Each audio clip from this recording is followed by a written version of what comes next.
Last year, Rouse Properties purchased the majority of Independence Mall for more than $50 million. At the time, Rouse published a one-paragraph description on its website about a sweeping redevelopment of the more than 1 million square foot mall. A Business Journal story about that one paragraph quickly became our most read story of the year. The company recently released 2 conceptual renderings and some more details about the transformation, but for the first time today, our community is going to hear from the person in charge of transforming Independence Mall into the collection at Independence. Eric Dinnenberg has been Executive Vice President of Development, Construction, and Operations for Rouse Properties since March of 2013.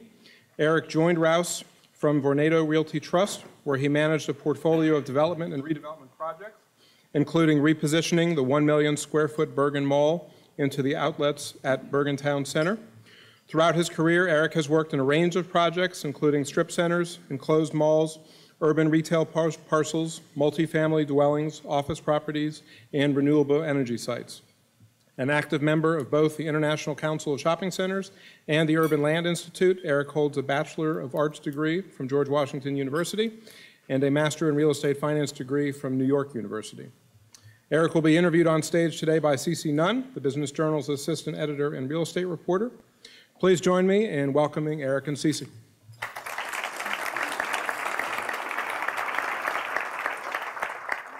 Welcome, Eric.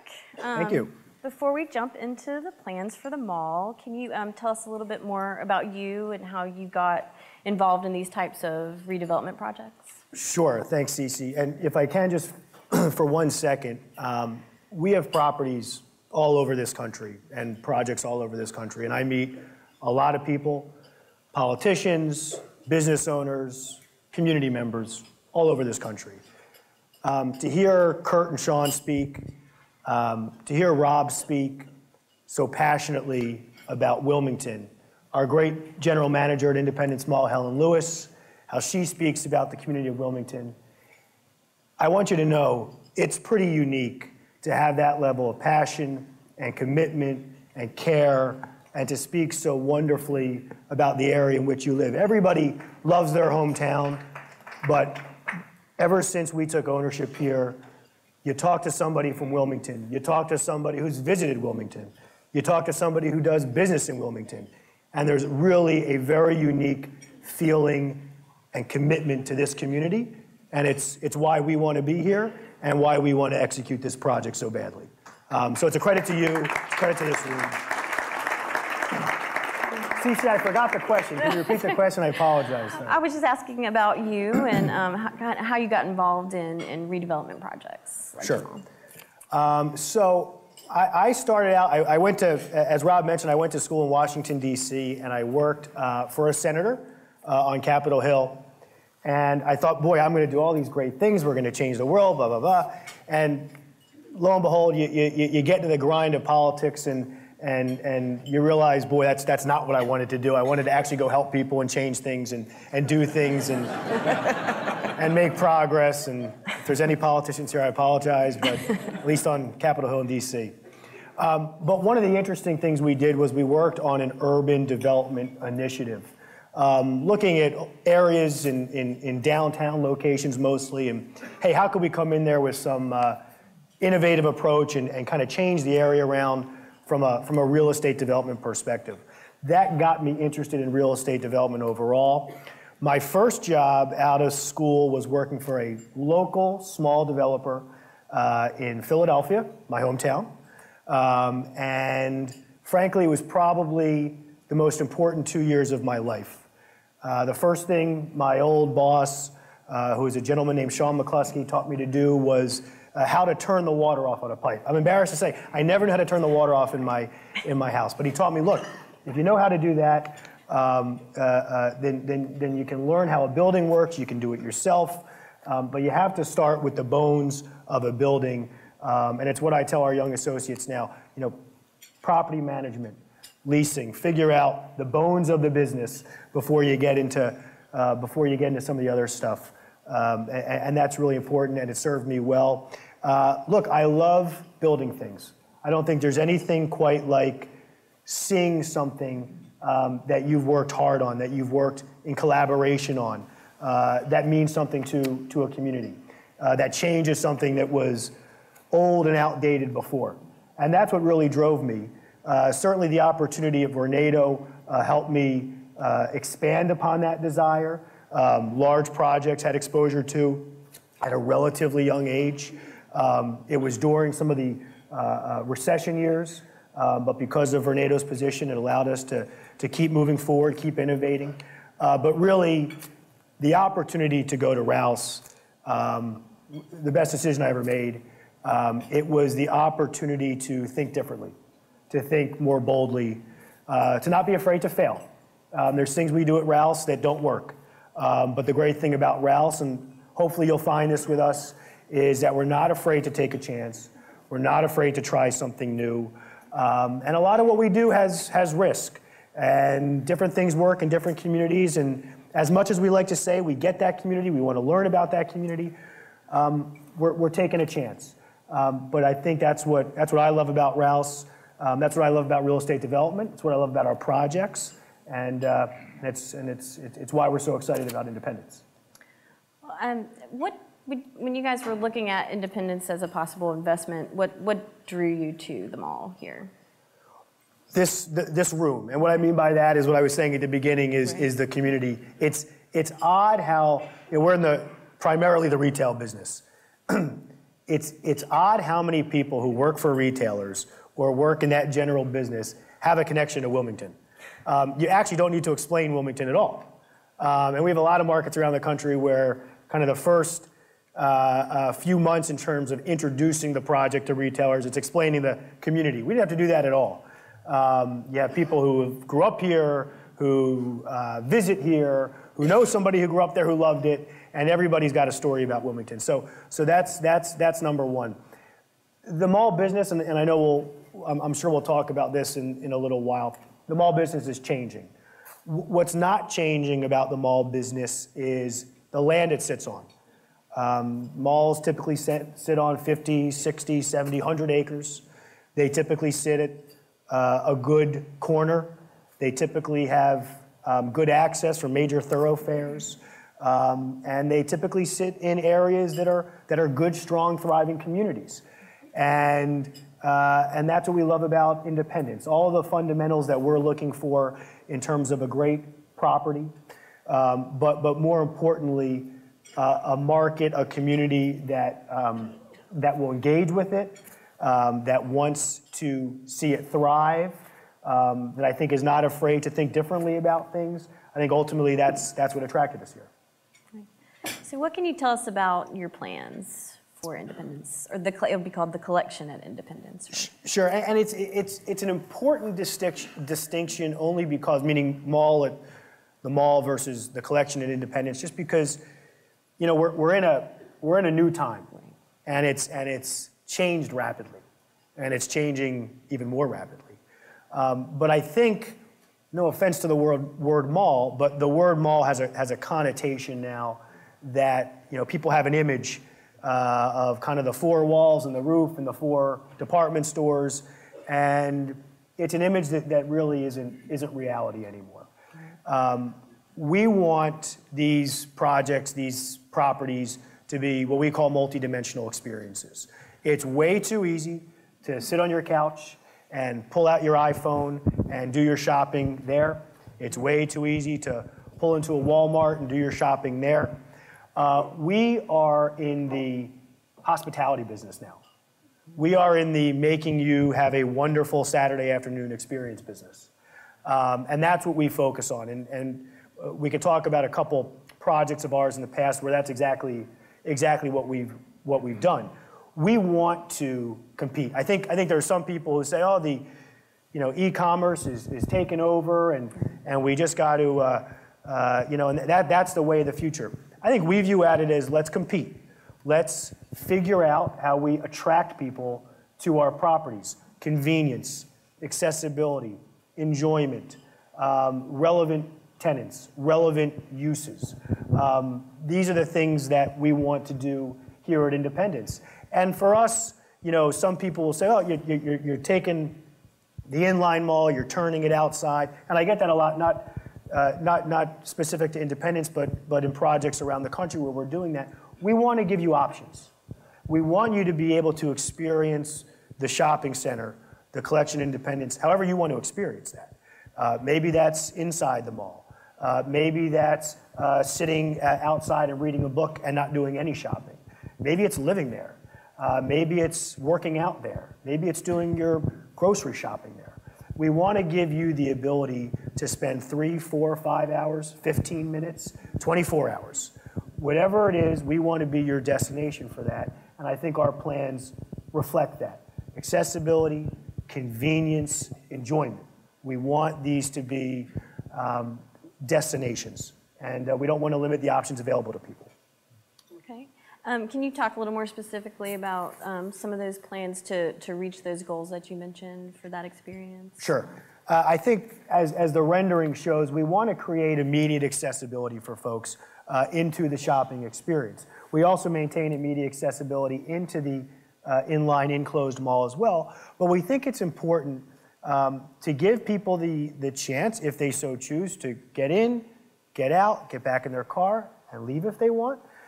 We want them to be able to sit on a bench and eat lunch. We want them on cold days to have the enjoyment of the inline enclosed space.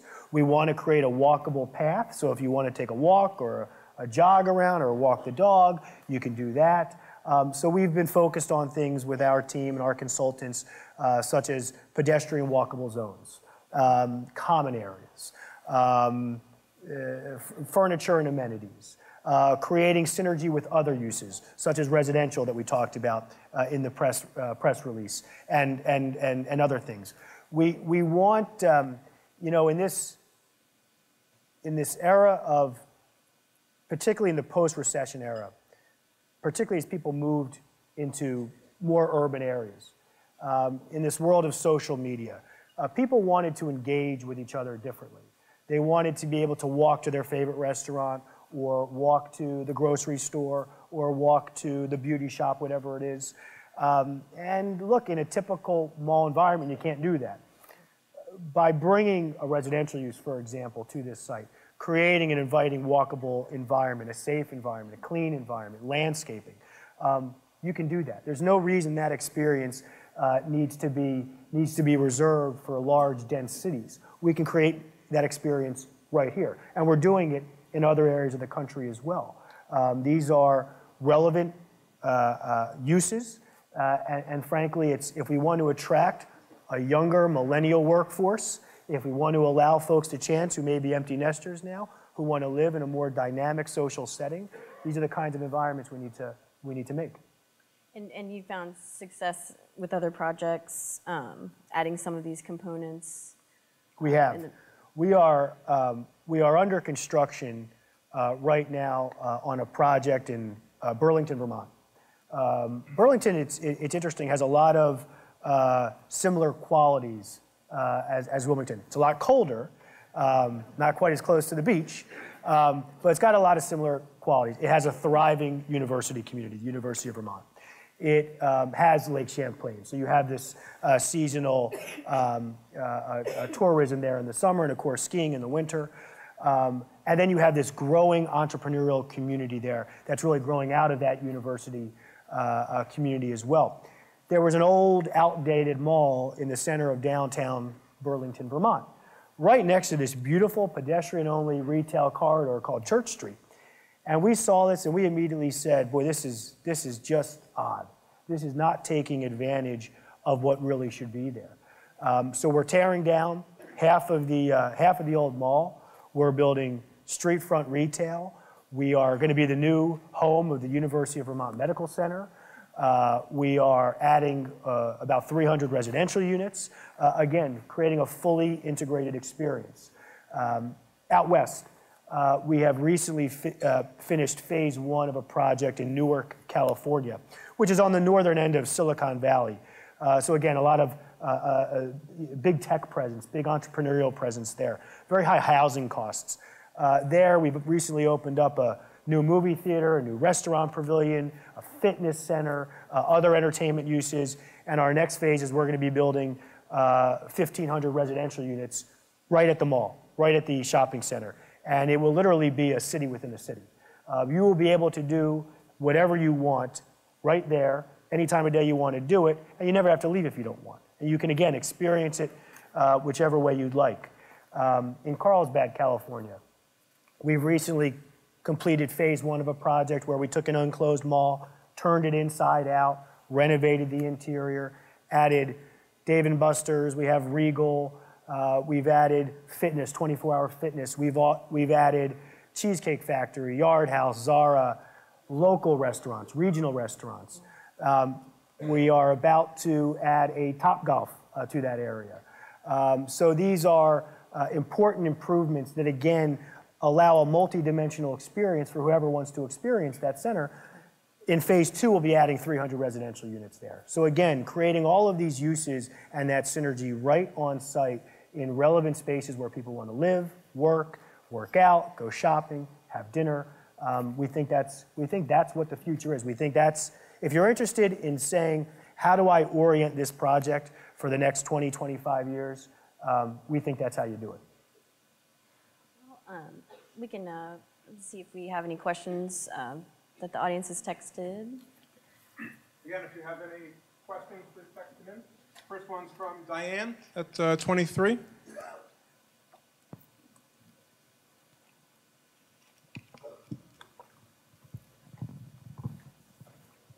Thank you. I'm Diane Durance. I'm the director of the UNCW Center for Innovation and Entrepreneurship.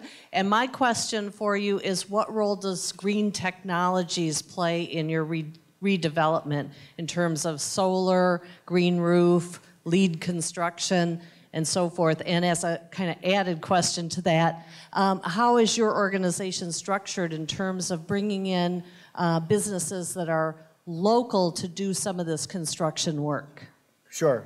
Thanks, Diane. So on the first part, on the environmental part, one thing that we're doing as a company, even if it's a large-scale redevelopment project like Independence or just an operating one of our properties day to day, we're doing LED conversions throughout our property, putting significant capital into doing that. We have some initiatives we've been working on in terms of solar, in terms of recycling water, other innovations in terms of heating and cooling to try to deploy at Independence and throughout our portfolio. With LEED construction, anytime we do a large-scale redevelopment project, we want to add in components of LEED construction. Sometimes with the renovations, that can get a little bit more challenging. What I can assure this community is as we get into the actual technical design stage of that, components of LEED construction, components of sustainability, our LED program, looking for opportunities for solar will all be part of that, including innovations with landscaping, getting rid of impervious cover, bringing back indigenous plants. These are all things that we are committed to, and not only committed to, if you look at our projects in Carlsbad, if you look at what we're doing in Burlington, Vermont, if you look at what we've done previously in places like Eugene, Oregon, these are all things that we're focused on and making sure that we implement in every one of our projects. In terms of local contractors, we have a dedicated project team that's going to be getting into that, identifying contractors as we speak. We have a local consultant team. We want regional and local tenants at the shopping center. We think that's a major component of any successful property. If you look at our property in Carlsbad, we have a Cheesecake, we have a Yard House, we have a Dave & Buster's. As important are some tenants that you probably don't know, such as a Lucha Libre or a Nectar or other local and regional concepts, Wakano. These are local names. You may not know them, but they have a very important, profound impact on that community. And we think it's a really important balance to make where it's not all national. And there were days where you put up the center and you had your 5 or 6 tenants and the center was complete. Those days are long gone. And if you're not speaking to the needs and the businesses in a local community, you're going to be out of business pretty quick. So you mentioned tenants. How does the process work? In general, do you Are you recruiting tenants while you're making construction plans and starting construction? Is it all at the same time, or does it depend on the project? How does that work? Sure. So from day one, we're talking to tenants. Even before day one, we're talking to tenants. It is important. Tenants ultimately are the lifeblood of the project in that we want to make sure they're relevant to you. We want to make sure that these are, we like to recruit new to market tenants. We want to make sure we have a good balance in terms of our merchandising. A mall 5 years ago, even a couple of years ago, was half, if not more, apparel services, clothing services, things like that. That is changing dramatically, and it's changing quickly. There are grocers and fitness centers and movie theaters and entertainment users that are popping up at shopping centers around this country now, which would be unheard of 10, 15 years ago. That balance of the merchandising is important from the get-go. It helps to define the project. It helps to give the project a beating heart. It helps to inform the design of the project. It helps to make sure that we challenge ourselves on the balance in terms of national and local and regional. And most importantly, it makes sure that we're focused on the multidimensional part of it, right? We don't want one sector or one type of operator to dominate the experience. The experience is everything.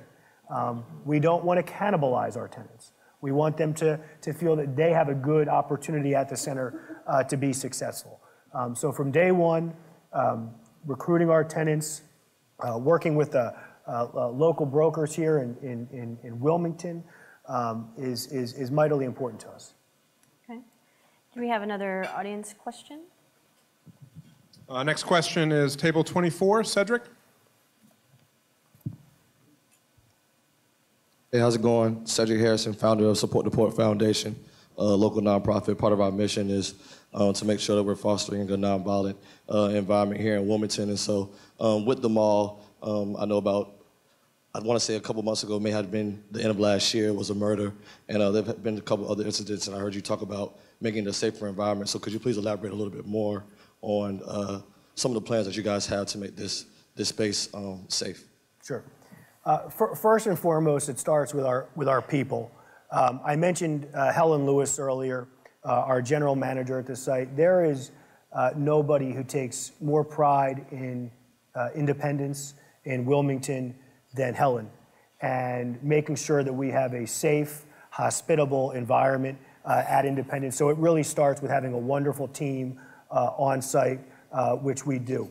Secondly, I think we have to create that environment, right? We have to create a safe environment that people feel good about going to. Providing adequate security, which we do. We manage our properties, we lease our properties, we develop all construction. Everything is done in-house. We have our third-party vendors, but we manage all of those directly. We don't hire somebody else to do that. So it means a lot to us. You have to create areas that people want to congregate in, that people want ownership in, that people want to stay for a couple hours in. Look, right now, there are some really good parts of Independence, right? There are things that really do work. But the truth is, particularly on the periphery of the center, it's not a very engaging atmosphere. It's not a very engaging environment. So how do we make it more engaging? How do we bring more people there? I think this goes to diversifying the uses, diversifying the operators, bringing folks right at the doorstep of the center, making the center home. If you went into a movie theater that hadn't been renovated in 20, 25 years or 15 years or rethought of in that time, if it didn't have stadium seating or state-of-the-art technology on the video itself, you probably wouldn't have a lot of people there, and the people who are there, may not be there for all the right reasons. It's no different from a shopping center.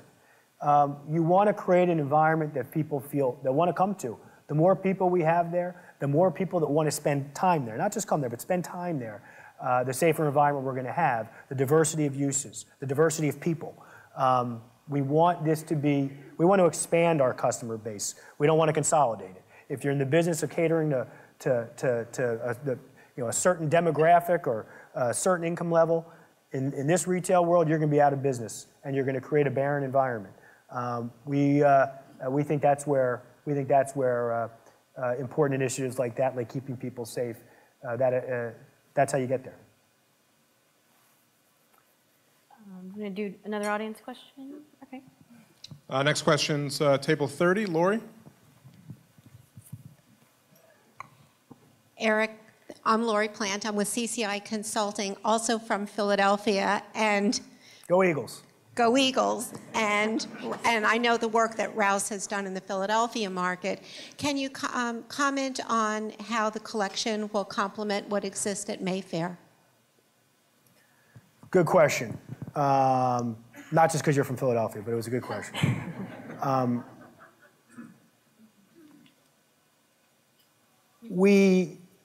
So this is a challenge that you get in almost every community, almost every market where you're going to do a project in. I think what got us in trouble in the retail business, kind of leading up to where we are today, where you see the number of store closing and bankruptcies and of that nature, is we built the same thing over and over and over again. Not just malls, but strip centers, power centers. We just continued to build the same thing. We build where we would want to go, how we would want to experience something. We think projects can coexist. We're building in competitive markets all over the country, out west, out east. What's important is that we differentiate ourselves somehow. We make it just a little bit more convenient. We make it just a little bit more accessible. We really focus on that multidimensional experience, right? It's not just a shopping center. It's a living community, right? It's a park. When I say we want you to be able to come there and shop for 3 hours, eat dinner for an hour, or do neither of those two things and just spend time, I really, truly mean it. We spend more time focused on our common areas, on our amenities, on our landscaping plan than anything else we do. And that's not just at Independence, but across our projects. There's no doubt that in any retail environment, in any retail center, you're going to have some overlap, right? There are some fundamentals of retail that will remain the fundamentals of retail for all time. But again, can we make it just a little bit more convenient? Can we make your trip just a little bit more accessible? Can we provide a little bit better signage? Can we provide a little bit better outdoor environment so that you feel good about the environment that you're engaging in, so that you feel safe in that environment? Can it be have a little bit more of a diversified tenant mix? We don't call it a mall anymore because it's not a mall, because it's got fitness, it's got grocery, it's got apparel, it's got restaurants. It's not a mall. It's an experience. It's a downtown. So I think that's how we differentiate ourselves. Do bringing or working to bring in those new to market tenants kind of help you with that differentiation also? No doubt, no doubt. Yes, the new to market tenants are helpful, but creating the environment is just as important. If it's not walkable, if it's not convenient, if it's not accessible, if it doesn't have some of the amenities that I just mentioned, eventually they're not new to market, right? So we want it to be your experience. We want it to be your shopping center, not just that first year, but for 5 years, 10 years, 20 years. So that's why I think the other pieces are equally, if not more important. Okay. What can you tell us about the timeline for the project? Sure. So we are working through our collaboration with the city right now in our technical review process. We have a dedicated team of individuals, development, construction, leasing, who are focused on this project. I think they have 2 projects in their entire portfolio, and they are dedicated, integrated team focused on this. I think our goal certainly is to work through the fall to iron out the plans. But I think you're going to find us be pretty aggressive on our construction time. Certainly, the end of the year, we would like to start some of that work.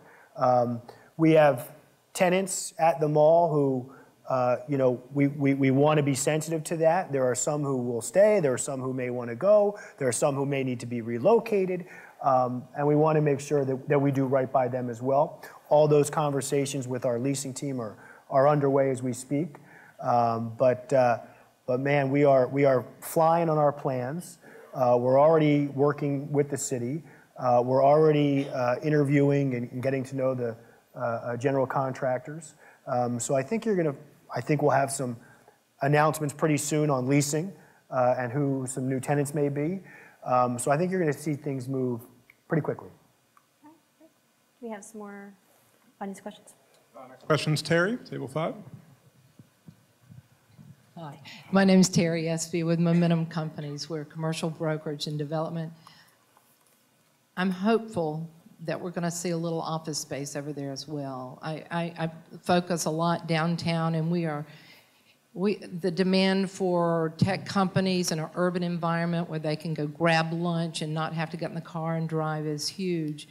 What is Rouse's vision in that direction? Sure. Again, I go back to what I think is nice about Rouse is we aren't afraid to try or approach anything. We've had shopping centers where we started talking about kind of a typical retail redemise on a department store and ended up thinking about creative office or hospitality. And we'll do the same thing here. And the uses that we think are the right mix today, they may be the right mix tomorrow, but they also might have another component. When you look around this community, you see what's going on with the university. You see the type of talent that the university is producing. You see the banking industry. You see the healthcare industry. We want to feed off that. The entrepreneurs that are in this community. So both from a living perspective and a working perspective, we want you to do everything at Independence. So what I would say is, what's nice is we have a lot of ability in our company, and I think maybe this is what separates us from some others, to straddle those lines, whether it's office or residential or hospitality, and we'll do the same thing here. Do you have any more? Next is Amir, table 32. Hi, I'm Amir Gadusi from Home Instead Senior Care. My question was, how does the mall consider and cater to seniors? Cater to seniors was the question? Senior community, yes. Senior communities. I think one of the things we want to do is that environment I talked about where folks can use it as a park, whether it's walking inside the mall or walking outside of the new shopping center. We want to provide that experience. That's number one. We get asked a lot, our malls, our shopping centers tend to be gathering places for morning walks for a lot of seniors around the country in these communities. We want to provide innovative transportation solutions so that people can access the mall even if they're unable to drive, for example. Convenience. We want to be able to make sure that people have easy visibility, that people can access whatever they want to access quickly.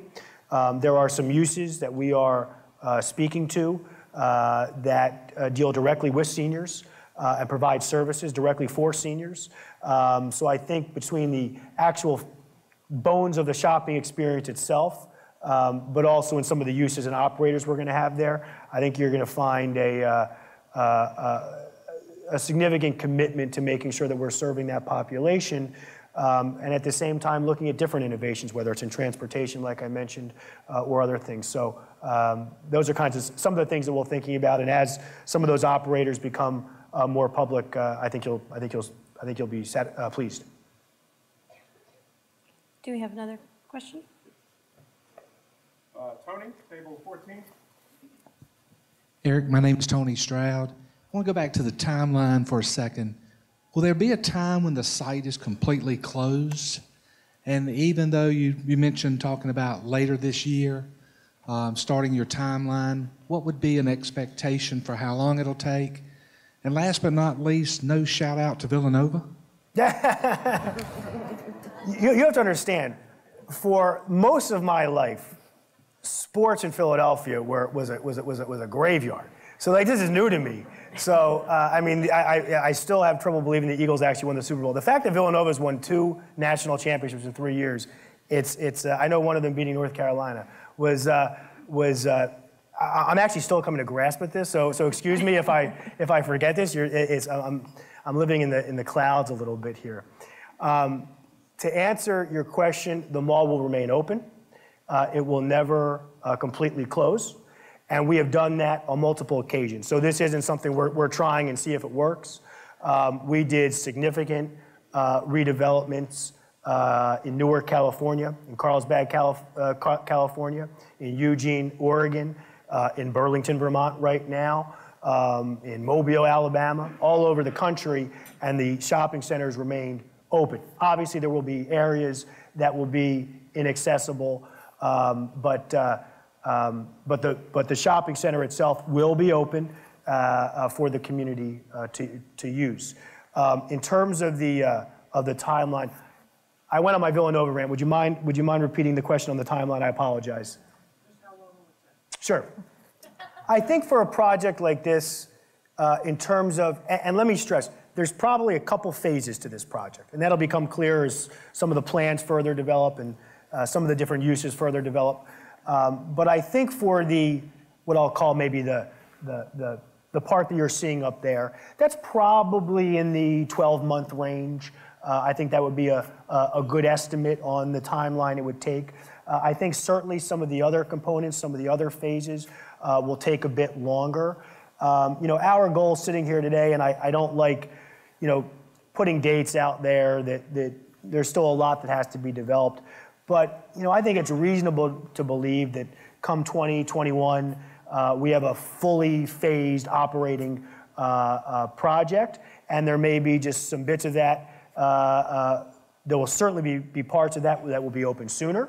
But as I mentioned on this part, I think we're eager to get started quickly, get our plans in line for other phases of the project as well, and get those rolled out quickly. Some of the phases may take 16 months, 18 months, depending on the type of use, but that's a general timeline.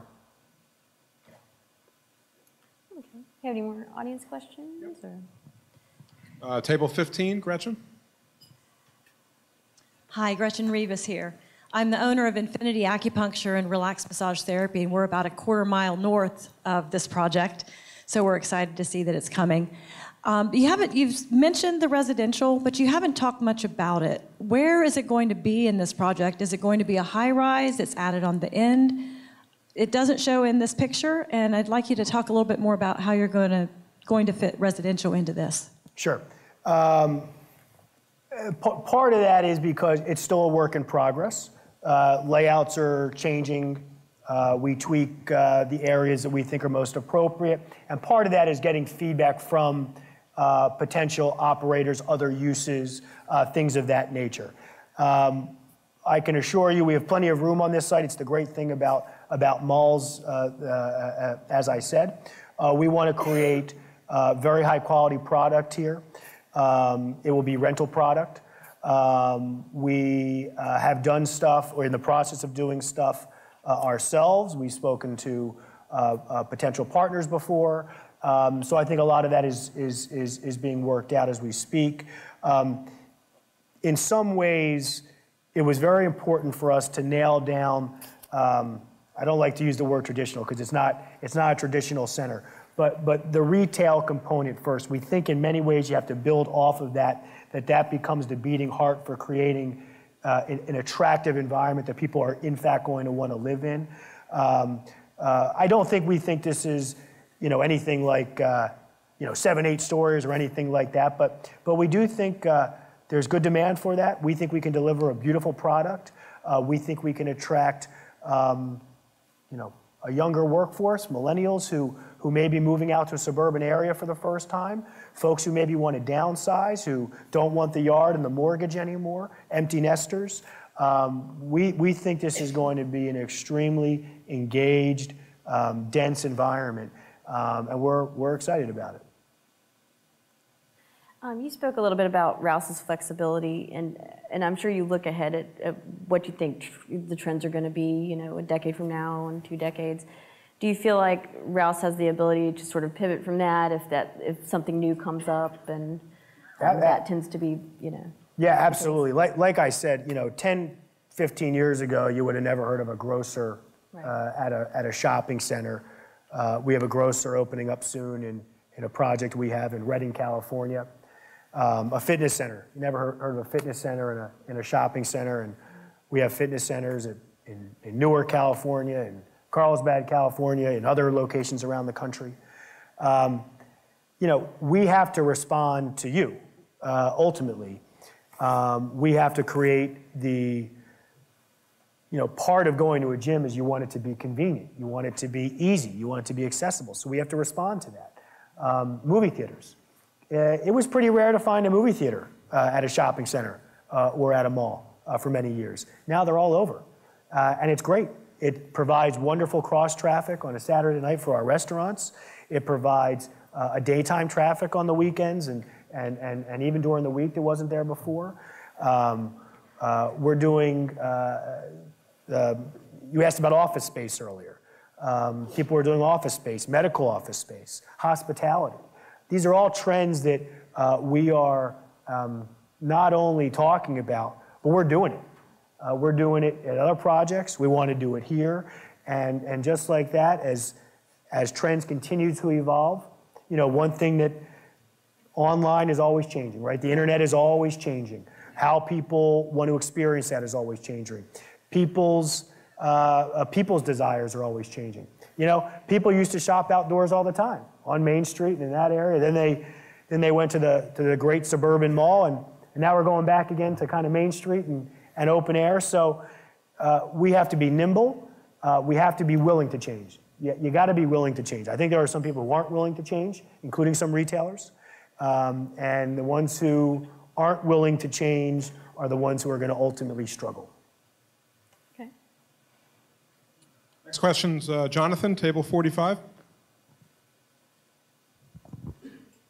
Thanks for being here. I'm Jonathan Barfield with the Board of County Commissioners. Having grown up here in Wilmington, I remember all we had was Longleaf Mall, and how exciting it was in 1976 to see Independence Mall open up and see Belk move from downtown to where it is now. So my question is, what will happen to your 4 main anchors at the mall, Dillard's, JCPenney's, Sears, and Belk, in your plans? Sure. If it's out of respect for our tenants, I'm not going to get into our site plans that we're putting together, our design documents are just that. There are a number of conversations with our department stores. We value those relationships. We have relationships not just in Independence, but at other properties in our portfolio. We think there's a need for a balance between traditional department stores and some of these new uses, some of these different operations. And you'll see that in this project. We're talking to every one of them, and they're aware of our plans, and we'll make sure we come up with the best plan that balances that. But look, we see a ton of benefit to having good, strong, thriving anchors there. We have a Belk right at our front door there, who's extremely successful at the shopping center. So I think you'll see that balance, but just because of wanting to keep those conversations private for the time being, until all the solutions are out there, I'm gonna defer a little bit on that one. Okay. All right. We have time for one more question. It's coming from Natalie at table 23. Thank you, Rob. I'm Natalie English. Eric, I'm over here this way. I'm the CEO of the Chamber, but I'm also known as the Chief Community Cheerleader. So I was the one who was chomping at the bit to clap and applaud your opening comments, because we're really excited that you've recognized who we are as a community. And so to that end, I'll get to my question with a little bit of a background explanation. Our community is what it is because a whole lot of people get engaged in the work to make it the way it is. And so my question for you is, what will the Rouse teammates be able to do, and what will they be willing to do to help us continue to improve upon the product that we offer here in Wilmington? Sure. Well, you're going to get your run for your money on being the biggest cheerleader because Helen Lewis and our team at Independence are tremendous how they speak about this community. We take a lot of pride in making sure that our local, there's a lot of our competitors centralize a lot of things, leasing, marketing, community engagement. We don't do that at Rouse. We give our field staff a lot of power. We give our field staff a lot of opportunity to do community events. We have a marketing field staff. Obviously, we have our wonderful management and operations staff on site. This has to be a partnership, whether it's engaging with the university, whether it's engaging with community leaders, whether it's engaging with community businesses at events like this. We want to have days where we block off areas of the center and have community events. Around our portfolio, we do everything from farmers markets to children's days, to car shows, to innovation days where entrepreneurs can come and show off their wares. So we want to be engaged in Wilmington. We want to be thought of as being every bit of family and part of the community as you guys are. I can assure you that from a structure standpoint, Helen and our team, our marketing team, they have the means, the power, and the confidence from us to engage, to be part of the chamber, to be part of community events, the university, partnering with folks around the area, and that's important to us. All right. Well, Eric, thank you so much for being here with us today. Thank you. Let's give him a round of applause. Thank you.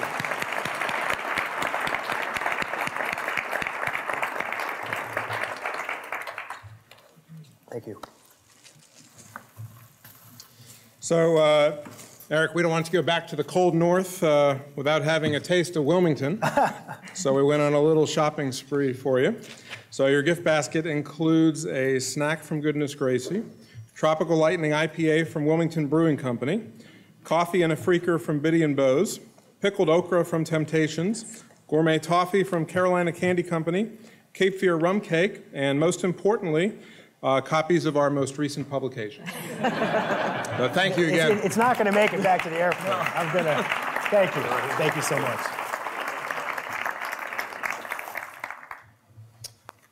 We have one more item before we let everybody go into the expo hall.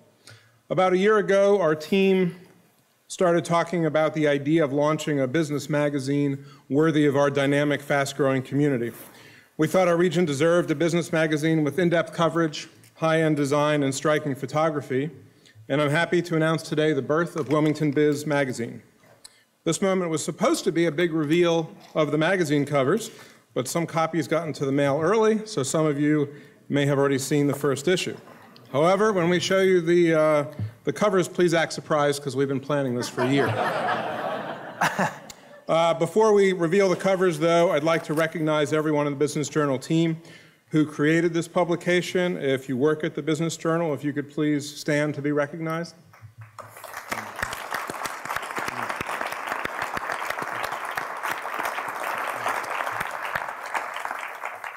For the first issue, we decided to focus on real estate and do two front covers, one for commercial real estate and the other for residential real estate.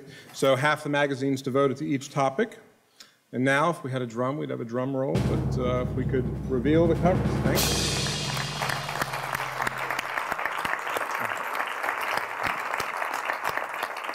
So the residential real estate cover features Chad Paul, the CEO of Bald Head Island Limited. And Chad, are you here?